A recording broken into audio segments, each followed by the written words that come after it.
Hello বন্ধুরা, কেমন আছো? আশা করছি তোমরা সবাই ভালো আছো। চলে এসেছি আজকে একটা নতুন ভিডিও নিয়ে, যেখানটায় আমি রিয়াকশন করতে যাব নতুন একটা ভিডিও, যেখানটায় কলকাতা ভার্সেস ঢাকা কম্পিটিশন করা হবে রেলওয়ে, জিডিপি, ইকোনমির ওপর। এই একটা নতুন একটা ভিডিও হতে চলেছে, যেখানটায় তোমরা টোটালি ইনফরমেশন পাবে কলকাতা ভার্সেস ঢাকার, যতটা জিডিপি, গ্রোথ রেট বা পলিটিশিয়ানের রিপোর্ট, পুরো সবই পাবে। তো বেশি দেরি না করে চলো আজকে ভিডিওটা শুরু করা যাক। Let's start. এই শহরের যদি এরিয়ার কথা বলা হয় তাহলে সেটা হচ্ছে 2161.17 square kilometre area. 71 square Kolkata kilometre. শহরের যদি ভিক্টোরিয়া এরিয়ার কথা বলা মেমোরিয়াল। হয় তাহলে আচ্ছা, এইটা হচ্ছে সব থেকে বেস্ট জিনিস, যেটা মানে সব ভিডিওতে দেখায়। এটা হচ্ছে ভিক্টোরিয়া মেমোরিয়াল। সেটা হচ্ছে সুন্দর জায়গা করার জন্য। 1886.67 square kilometre okay. Area. Dhaka হচ্ছে sixth most densely populated city in the world, যেটার আচ্ছা। পপুলেশন হচ্ছে অ্যারাউন্ড 9 মিলিয়ন। সেখানে কলকাতা হচ্ছে India's third most populated city, যেটার পপুলেশন হচ্ছে অ্যারাউন্ড 14.1 মিলিয়ন। এই ঢাকা শহর চারিদিক থেকে চারখানা রিভার অর বলতে পারি নদী দিয়ে ঘেরা রয়েছে, যেটি হচ্ছে বুড়িগঙ্গা রিভার, মেঘনা নদী, ঢালেশ্বরী নদী এবং শীতল লক্ষ্য নদী। এই কলকাতা শহর একটাই নদী দিয়ে ঘেরা রয়েছে, সেটা হচ্ছে হুগলি নদী, যেটাকে আমরা হোলি গঙ্গা বলেও চিনি। এবং এই কলকাতা শহরেই হচ্ছে ইন্ডিয়াস ফার্স্ট এবং ওল্ডেস্ট পোর্ট, যেটা হচ্ছে কলকাতা পোর্ট, আর যেটার এই মুহূর্তে নাম পরিবর্তন করে রাখা হয়েছে শ্যামাপ্রসাদ মুখার্জি পোর্ট। এই কলকাতা শহরের টেম্পারেচারের যদি কথা বলা হয় তাহলে সেটা অ্যাভারেজ থাকে 26.8 ডিগ্রি সেলসিয়াস। সেখানেই বাংলাদেশের যদি টেম্পারেচারের কথা বলা হয় অলমোস্ট সেম, অ্যাভারেজ থাকে 26 ডিগ্রি সেলসিয়াস, যেটা ভ্যারি করে 19 ডিগ্রি থেকে 29 ডিগ্রির মধ্যে। এবং কলকাতা টেম্পারেচার ভ্যারি করে হচ্ছে 7 ডিগ্রি থেকে 43 ডিগ্রির মধ্যে।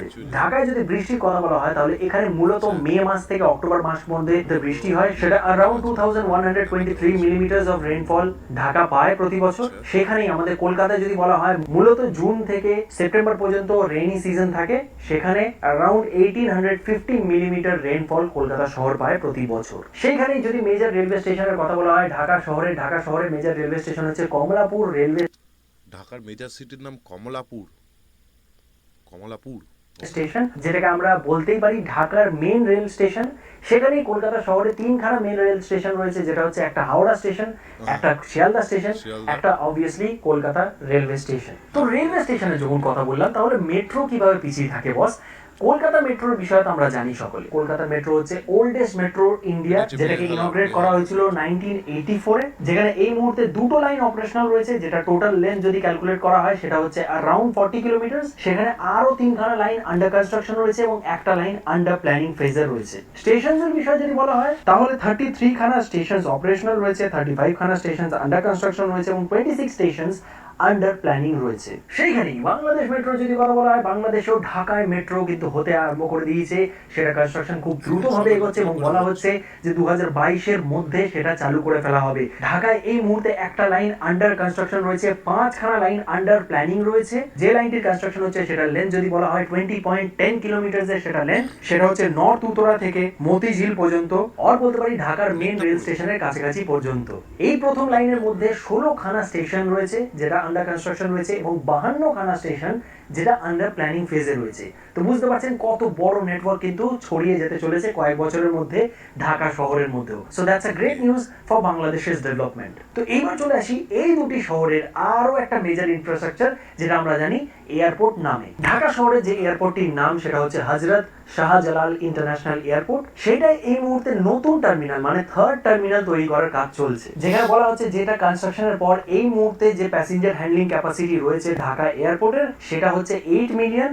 সেটা এই টার্মিনালটি তৈরি হওয়ার পর সেটা 20 মিলিয়ন প্যাসেঞ্জার্স হ্যান্ডলিং ক্যাপাসিটি চলে যেতে চলেছে এবং কার্গো হ্যান্ডলিং এর যদি কথা বলা হয় 2 লাখ টনস থেকে 5 লাখ টনস হয়ে যেতে চলেছে। তো বুঝতে পারছেন কতটা গুরুত্বপূর্ণ ডেভেলপমেন্ট হচ্ছে ঢাকা এয়ারপোর্টের। সেখানে কলকাতা এয়ারপোর্টের যদি কথা বলা হয় মেজর আপগ্রেডেশন ফেজ চলছে কলকাতা এয়ারপোর্টের, কারণ আমরা জানি যে কলকাতা এয়ারপোর্ট অনেকটা ছোট ছিল কম্পেয়ার টু যতটা পরিমাণ সেখানে চাপ বাড়ছে প্যাসেঞ্জারদের, যতটা পরিমাণ ফ্লাইটসরা তাদের স্লটস ডিমান্ড করছে, যতটা পরিমাণ ফ্লাইটসরা বলছে যে ট্যাক্সি বে, পার্কিং বে এগুলো বাড়ান। তো সেটাকে মাথায় রেখে নতুন টার্মিনালস তৈরি করা হচ্ছে, সেটাকে মাথায় রেখে নতুন পার্কিং বে তৈরি করা হচ্ছে। নট অনলি দ্যাট, সেটাকে মাথায় রেখে নতুন এটিসি টাওয়ার তৈরি করা হচ্ছে, যেটা অলমোস্ট কনস্ট্রাকশন কমপ্লিট হতে চলেছে।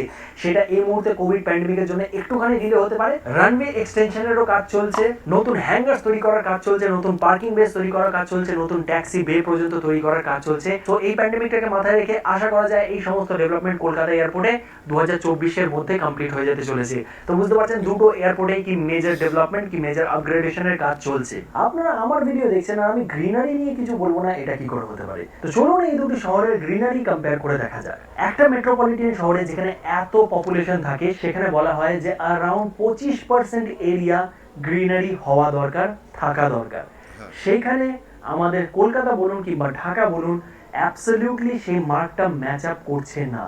ঢাকা শহরে যদি গ্রিনারির কথা বলা হয় সেটা হচ্ছে মাত্র 5 থেকে 6%, 5 to 6% হচ্ছে গ্রিনারি ঢাকা শহরে।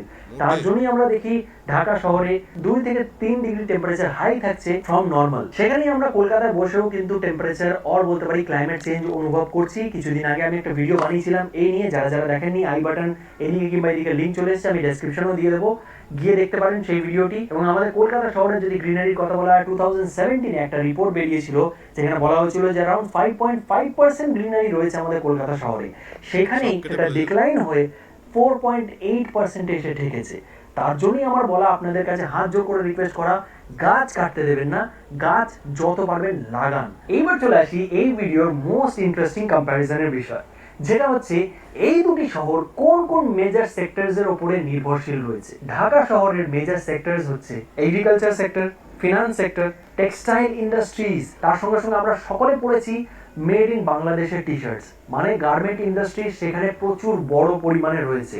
রিসেন্টলি আমরা দেখছিলাম যে তারা ওয়াশিং মেশিনসও ম্যানুফ্যাকচার করতে আরম্ভ করেছে, তাদের নাম বাইসাইকেল ম্যানুফ্যাকচারিংও উঠে আসছে। তারা জুট ইন্ডাস্ট্রিজে রয়েছে, ইলেকট্রনিক্স গুডস তারা ম্যানুফ্যাকচার করে, লেদার গুডস তারা ম্যানুফ্যাকচারিং করে, সিরামিক্সে তাদের ইন্ডাস্ট্রি রয়েছে, ফার্মা রয়েছে, কেমিক্যাল ম্যানুফ্যাকচারিংও তাদের নাম রয়েছে। কলকাতার ইন্ডাস্ট্রিজের বিষয় বলা হয় তাহলে লেদার ইন্ডাস্ট্রি সবচেয়ে বড় উঠে আসে, তার সঙ্গে সঙ্গে jute industry, steel and heavy engineering, mining industry, cement industry, Pharma industry, agriculture and food processing industry, electronics industry. আমার যারা প্রতিটা ভিডিও ফলো করেন তারা নিশ্চয়ই সেই নিউজটা পেয়েছিলেন যে bicycles or electric bicycles manufacturing এ পশ্চিমবঙ্গ কিভাবে এগিয়ে আসছে। কলকাতা থেকে সেরকম নতুন নতুন কতগুলো বাইসাইকেল ম্যানুফ্যাকচারাররা উঠে আসছে, তারা ম্যানুফ্যাকচার করছে সেই বাইসাইকেলস গুলোকে কলকাতা থেকে, যেমন মোটো ওয়ার্ল্ড মোবিলিটি বলুন, যেমন ইউনিডক্স বলুন। আপনারা যারা যারা দেখেননি সেই ভিডিওগুলো আমি ডেসক্রিপশনে লিঙ্ক দিয়ে দেবো কিংবা আই বাটনেও লিঙ্ক চলে এসেছে, গিয়ে দেখতে পারেন। কলকাতায় যদি তার সঙ্গে সঙ্গে হোলসেল বড় মার্কেটের কথা বলা হয় তাহলে অবভিয়াসলি বড় বাজারের কোনো কম্প্যারিজনই হয় না। বড় বাজার একটা হিউজ পরিমাণে কন্ট্রিবিউট করে towards GDP of Kolkata or বলতে পারি জিডিপি অফ ওয়েস্ট বেঙ্গলের দিকে। তার সঙ্গে সঙ্গে শিয়ালদার বৈঠকখানা মার্কেট, সেইটাও কিন্তু একটা বড় হোলসেল মার্কেট উঠে আসছে নাম। সেখানে যদি বাংলাদেশের ঢাকায় এইরকম মার্কেটের বিষয় খোঁজা হয় তাহলে গাউসিয়া মার্কেট বলে একটি রয়েছে, সেইটা অনেক বড় মার্কেট ঢাকা শহরে।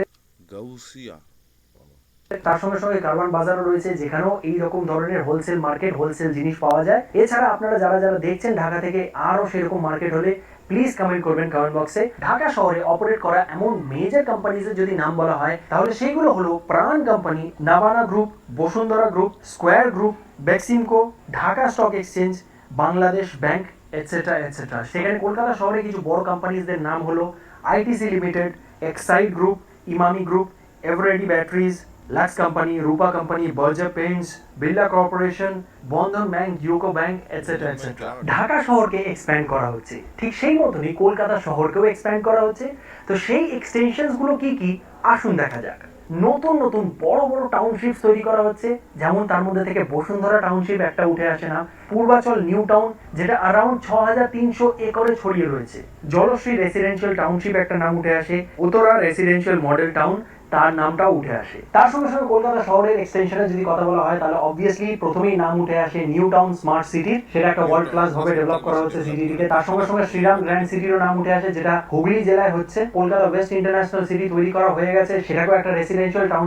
আচ্ছা, এই জায়গাটায় আমি গেছি।